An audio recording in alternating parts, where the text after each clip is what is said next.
All right. Hello, everybody. Welcome back to our Glory Fellowship podcast. This is an episode that we call What's Happening at Glory, where we just try to give you some information and some updates on some things that are happening around here at the church. And I know that, Phil, we've had a lot of stuff going on.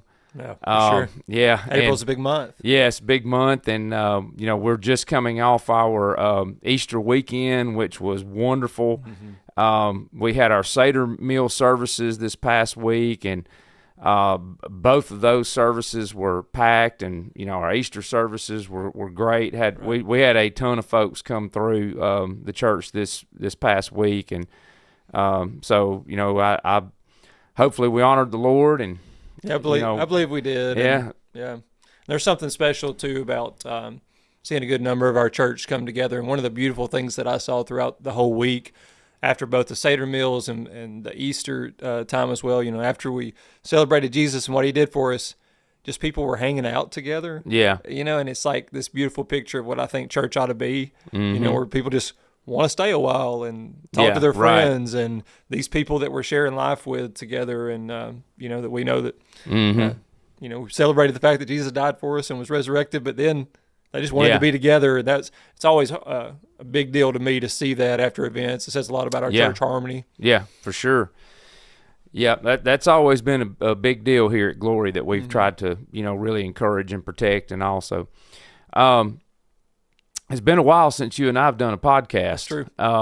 It's been, I don't even remember the last one, but it has been a while. So I think everybody knows who you are. But if not, if you're watching this and you don't know, this is Philip Williams, and he's our youth pastor here at Glory Fellowship. It's been a while since he's been on one of the podcasts. Today we're going to talk about a couple things that are coming up. Yeah. One is this weekend. It's on us, D-Now weekend. Probably suspect decision-making on my part to do it right after Easter, but we're really fired up about it. Yeah. Well, it becomes one of those things where, when you're trying to look at the overall calendar and the schedule, it's very difficult to find, where to put things. Sure. And sometimes you just have to do it. Yeah, and our students are just like that too. Yeah. A lot of our families revolve around the activities of our teenagers, and our kids are no different. So they have a lot going on, and we try our best to try to wiggle stuff in where we can to, impact the most students that we can. Yeah, that's right. So we're going to talk about that today, our D-Now weekend, and then we'll transition and talk about the upcoming Uganda Mission Trip, which Philip is going to be going on for the first time this year. So that'll be coming up next month. And so we'll get into that here in just a few minutes. But let's start with D-Now. So first of all, for the viewers, there may be some people out there that don't even know what that is. So just explain what D-Now, what that stands for, what it is, and So Disciple Now Weekend is sort of a retreat style weekend that we host here at the church. It's meant for our students to grow in their faith. They're going to have a lot of things going on at once. They're going to we're bringing in a speaker for 3 different worship sessions throughout the weekend. The first will be on Friday night, and his name's Kason Key. Kason is from Jasper, was a member at First Baptist Church, and he's somebody that we supported while he was in seminary, and he is now a youth pastor in Ennis, Texas. And so we're bringing him back for that, and excited to see him. And I know that God's been working in him, and he's been preparing. And so I think that's kind of a fun little wrinkle that, he cares about this area and is going to get to know our kids. And so he'll be speaking. We'll bring in a band for the weekend. And then we're going to have 4 different small group sessions where the theme is talking about the darkness and the light, and sort of that theme verse about Jesus saying that he was the light of the world, and that if we'll follow him, that we'll never be in darkness, but we'll have the light of life. Mm-hmm. And so our kids are going to be working through that all weekend, because they, kind of the idea is that they're not careful. They can see all the stuff that's going on in the world and all the things that bog us down and all the darkness, if you will, out there. And teenagers kind of live different than we did, in a sense. It seems like that stuff is overwhelming to them because social media, thrives on the outrageous, the extremes. Right. Yeah. And so they see so much of the evil and bad stuff in the world, and they see it in in their minds a lot more regularly than we did. We got to ignore it, and they just don't get to because of the way social media works. And so we're trying to bring it back to the idea that Jesus is the light of the world, and he's the only one that can get us out of that darkness, that can bring us into his marvelous light. And so that's their focus for the weekend. And their small groups, we're bringing in a group from Georgia. They're called Students with a Testimony. We've had them in the last couple of years. And so those are college leaders, kids that have just graduated high school, that come in, that love Jesus, that have been trained and vetted, and they've been trained to lead these small groups. So they'll be with our kids inside of our church members' homes for the entire weekend. And so we've got 6 different homes that are hosting our kids, and these small group leaders will be with them, and they're going to have a good time together. So yeah, that's kind of the setup for the weekend. We've got volunteers everywhere. It's a big church event. We've got folks that are feeding our kids throughout the weekend and doing those things. We've got folks that are setting up and tearing down for us in different spots. So thankful for that. And if you see us, we're going to be all around Jasper. On Saturday, we've got a mission challenge where our kids are going to kind of be doing different things. They'll be at ballparks. They'll be painting at the Children's Advocacy Center. They'll kind of be in and out of different places, just trying to, be the light of Jesus as we're studying about. So yeah. A lot of planning and a lot of logistics on your part of trying to put this all together. So thankful for you and what you do there. So it starts on Friday evening. It does. They're coming in about 5:30, kind of for a registration hour to get to know their small group leaders and hang out for a bit. And then we'll eat together and have our first worship session before they go to the homes on Friday night. Okay. And then they'll spend the night at their homes on Friday night. And then they'll come back up here at what time on Saturday? They'll be back up here at 10. They'll have a small group and breakfast at their homes on Saturday morning. They'll come back here at 10. We're going to have some rec time, have a midday worship service and a lunch meal together. Then they'll be out on the mission sites. They'll have some time to hang out, and then we'll come back for worship. And I've got a special event for them after our Saturday night worship that they don't really know about yet. Oh, okay. It's a outdoor nighttime event that I've got them bringing specific clothes for, but I always try to throw in a big special event on Saturday night, and so something for them to be surprised by and looking forward to. Yeah, and then on Sunday morning, then they can they'll be part of our normal services. Normal church service. So may see a few extra of them in some special T-shirts on Sunday morning, which I know something's up. Yeah. Well, that sounds great. That's a wonderful thing, and we're very fortunate here and with our youth department. We have a lot of kids that attend here, and of course there'll be some from other churches that'll come. And that's kind of how that works. There's other churches here in the area that do D-Nows, and our kids go to their D-Now, and so it is a wonderful thing to see that as a whole. And the kids in the community like that and so forth. And so we're very thankful, as Philip said, for all of our volunteers. Everybody that's doing, there's nothing insignificant in any of it. If you're if you're setting up chairs and tables or taking them down or taking out garbage or whatever the case may be, there's nothing insignificant. It's all important. There are so many things happening. I mean, we've got drivers that are moving our kids from place to place because we want to protect them, keep them safe, so we don't let them drive. So there's a ton of people doing that are just moving them. We've got the host homes. I've got people putting chairs back up on Saturday night. Yeah. We've got different people that are feeding, serving the food, different people that are meeting us at mission sites. Like, this really is a whole church event for our students, and I'm grateful for all those people. So. Yeah, that's great. Well, that kind of gives you some insight into our D-Now, and this is an annual thing. We do this every year, and so we look forward to it and very thankful for it. You want to transition into some Uganda talk? Yeah. So I encourage you to go back and look up where we've had Tanya Evans on the podcast before, and I think it's probably been maybe probably this time last year, about a year ago when Tanya was on here, and she and I did a deep dive into just how the whole thing started with Uganda, her connection, how it became connected to our church.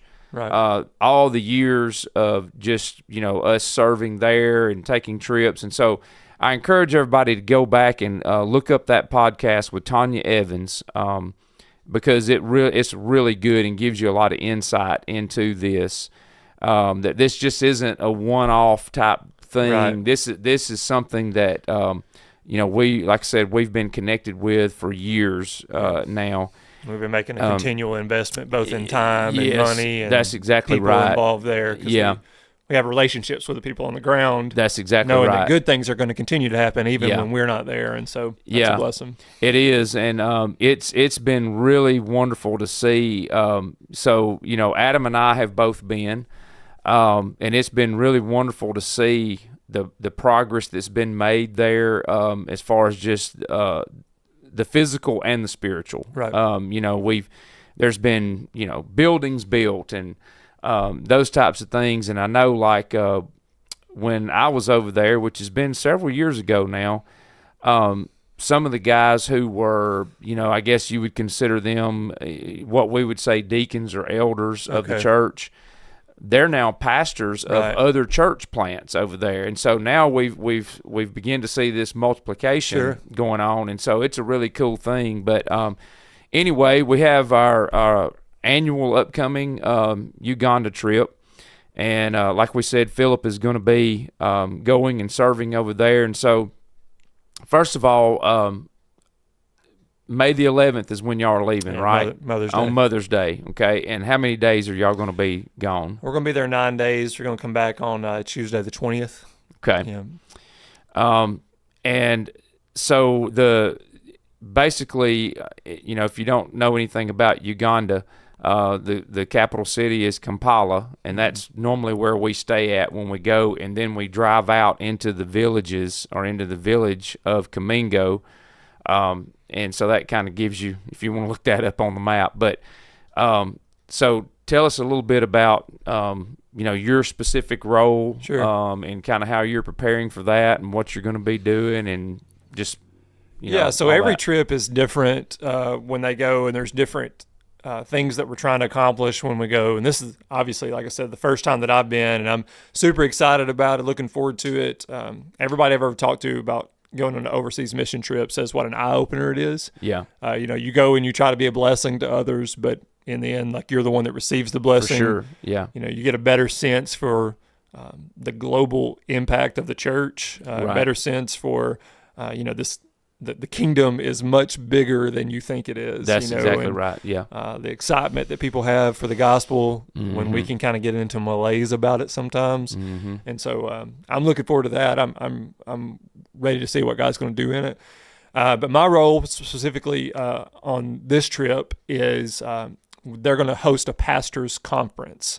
And as far as I know, at this point, there are 150 different pastors that are going to be coming to Kamingo, to the village for this event that they're gonna host and feed those people and have them ready. And they're there to learn. Yeah. And so for 6 to 7 hours every day, they're going to be coming to listen to me, try to do my best to give them some practical tips for how to be a better pastor. Mm-hmm. Some of the things that make sense for me in my role now, some of the things that I've been studying in seminary that I'm getting closer to wrapping up with. I'm just going in and preparing for 3 days of 6 to 7 hours of doing my best to try to provide some nuggets of wisdom for them in their roles, and try to, hopefully there's something they can take back with them. So I've kind of separated that into a few days. The first day, I'm really going to spend some time with them talking about the role of pastor as a shepherd, and what that biblical title means, why it was so important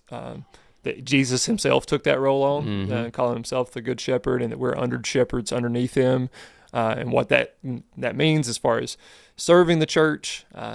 My understanding is that sometimes, this happens here too, unfortunately, but sometimes the role of pastor over there can be something that they seek status in. Right. Yeah. I want to increase my role in the community and be seen as somebody, and I want to try to bring in a reminder for myself and for them as well that pastors are servants.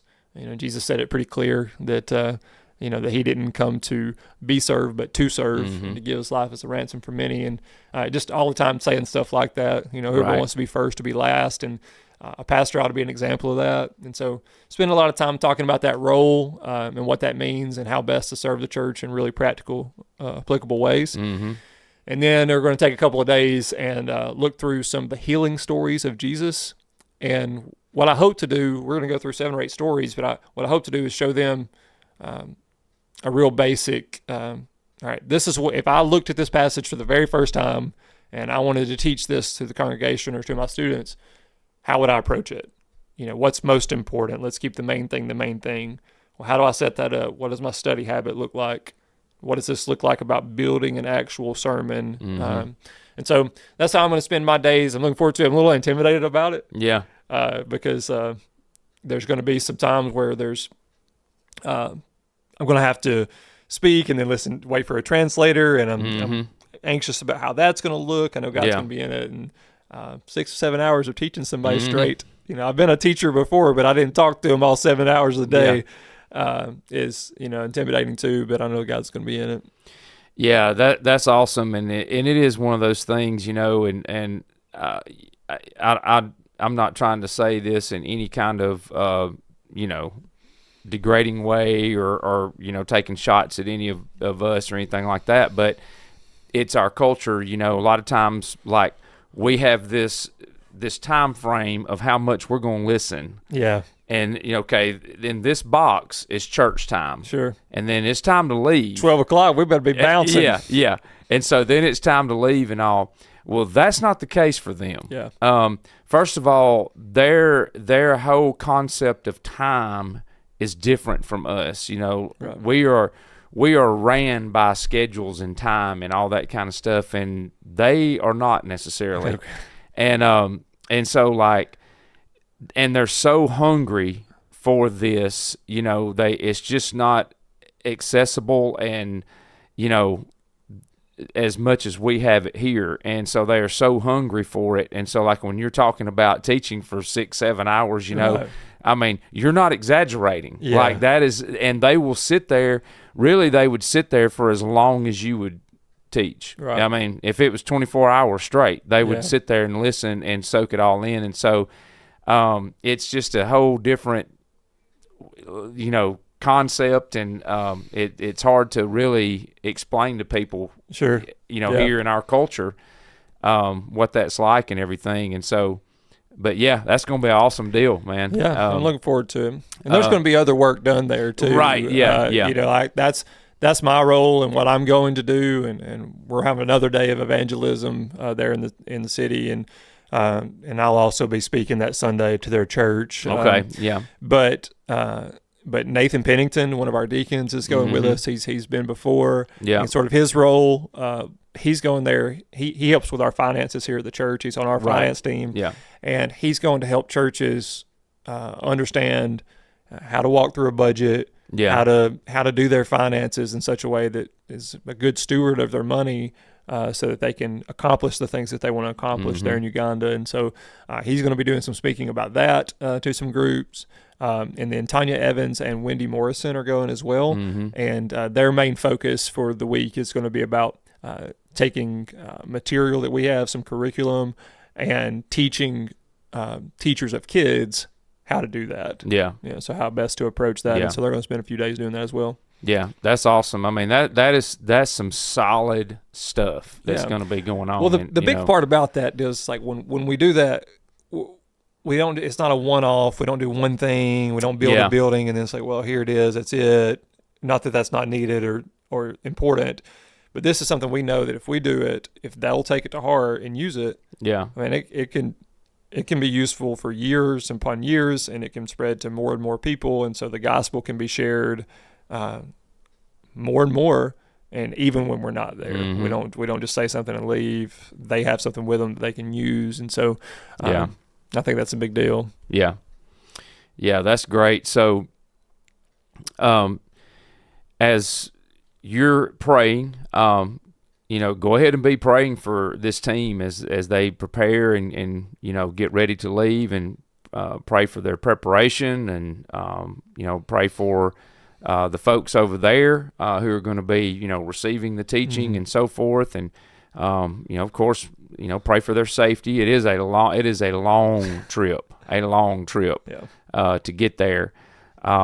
So we want to pray for that as well. So yeah, please be in prayer for our Uganda team. So that's Philip, Nathan Pennington, Wendy Morrison, and Tanya Evans. That's right. So remember those names and be praying for them. Anything else on the Uganda trip? I'm just looking forward to it, trying to get my mind right. Like I said, we stacked up a bunch of things, and I've been trying to focus that way. And I think that's maybe a prayer too, is that, we've had all this Easter stuff, and there's D now, and I'm finishing up a semester of seminary in the midst of it. And then we'll be leaving, and, we'll kick up summer stuff with our students. So it's a busy time, but it's a blessing, and I'm looking forward to it. Yeah, so, that's right. Yeah, and I think I'm almost ready. Got a little bit more prep, and so who knows how long 7 hours is till you get in it, though. It's when you're teaching folks. So I think I'm prepared enough, but we'll see. Yeah. I predict it's probably going to be one of those things where the time is going to fly. Yeah. I think that's what's going to happen. Well, man, thanks for being on the podcast and sharing that. I think that's good info for our folks. And also, while you're praying, be praying for our D Now weekend. That's coming up this Friday and Saturday. Praying for our students, for our leaders, and everybody involved. Since this is a What's Happening at Glory podcast, do want to mention a couple of things coming up. As we were talking about, this is a very busy season. We have a men's and women's ministry here at Glory that's been going on for quite some time. And first of all, our men's ministry will be hosting a men's conference on May the 2nd and 3rd. We want to invite all of the guys. It's open to anyone. So guys here at Glory, anyone out in the community that would like to come. But that's May 2nd and 3rd. You can go on our app and sign up there. We do need to know a number because we are going to be providing 2 meals, and so we need to kind of have a number so that we can figure out the food situation. But that's going to be a wonderful weekend of study. We'll have a session Friday night and then several sessions on Saturday. So remember those dates. And then our women's ministry, their next event will be a Mother's Day event, which is on a Saturday, May the 17th, here at the church. And you can also go in and sign up for that as well. So please sign up for that because I think they need to know some numbers on that as well. But I just want to mention those 2 events as well so that you are aware of those. So thanks again for being with us, and that's what's happening at Glory.